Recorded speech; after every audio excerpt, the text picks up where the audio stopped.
Join us as we look at the topic of effective evangelism as written by Dwayne Anderson and presented by David Moore. Let's open our Bibles and follow along. In our last topic, we talked about learning to cross the barrier of fear in evangelism.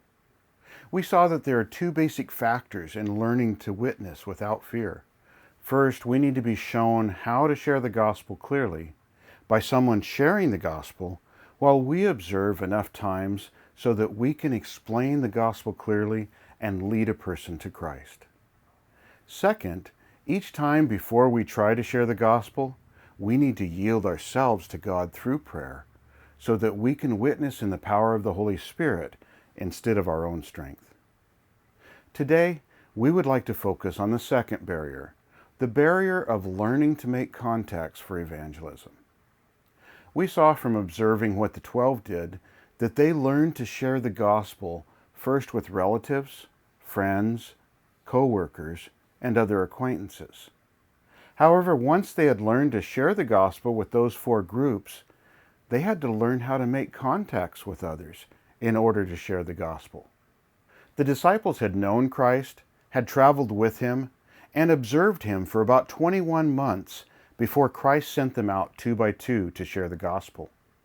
As we compare the accounts of Matthew, Mark, and Luke, we learn several very important lessons about how to make contacts for the purpose of evangelism.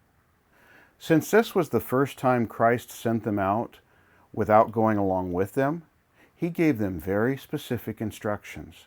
He told them, "Do not go into the way of the Gentiles," as we see in Matthew 10:5.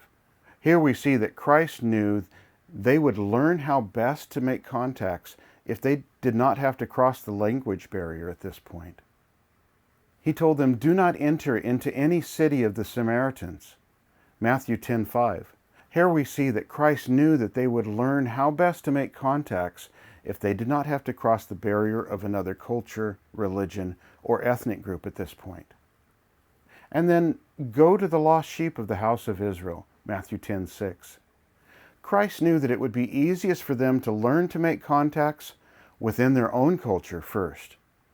Christ sent them forth 2 by 2, as we see in Mark 6:7. Christ knew it would be easiest for them to make contact with strangers if they did not have to do it alone. Christ told them to find out who was worthy or respected when they first entered a city, as we see in Matthew 10:11. Christ knew that they would find it easiest to make contacts in that city if they began with those who were respected, because those who are respected would have a network of contacts. Christ told them to greet the people when they entered a house, Matthew 10:12.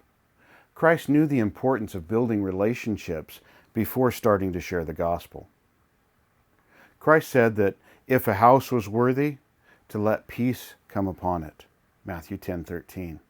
Christ knew that most people would let someone pray for them and told them to pray that the household would know the peace of God. Christ also told them to be prepared for some to reject them, as we see in Matthew 10:14. Christ knew that they would need to expect some rejection, so they would not take it personally when that happened. Before we go out to make contacts, we need to personalize the prayer in Ephesians 6:19, where it says, "Pray for me, that utterance may be given to me, that I may open my mouth boldly to make known the mystery of the gospel." We need to pray that God will give us His strength to speak boldly. In order to make effective contacts for evangelism, we need to go to people and make contact with them where they live, where they work, and spend their free time. The book of Acts illustrates many of the most common places we will make contacts with people. In their own homes or the homes of friends, Acts 10:24 and 27. In their religious meeting places, Acts 14:1, 16:13. In the jails, Acts 16:24 through 27. In the marketplace, Acts 17:17. In their public meeting places, Acts 17:19 through 34. Where they worked, Acts 19:1 through 3. In schools, Acts 19:9. And publicly and from house to house, as we see in Acts 20, verses 20 and 21. May the Lord richly bless you as you make new contacts for evangelism.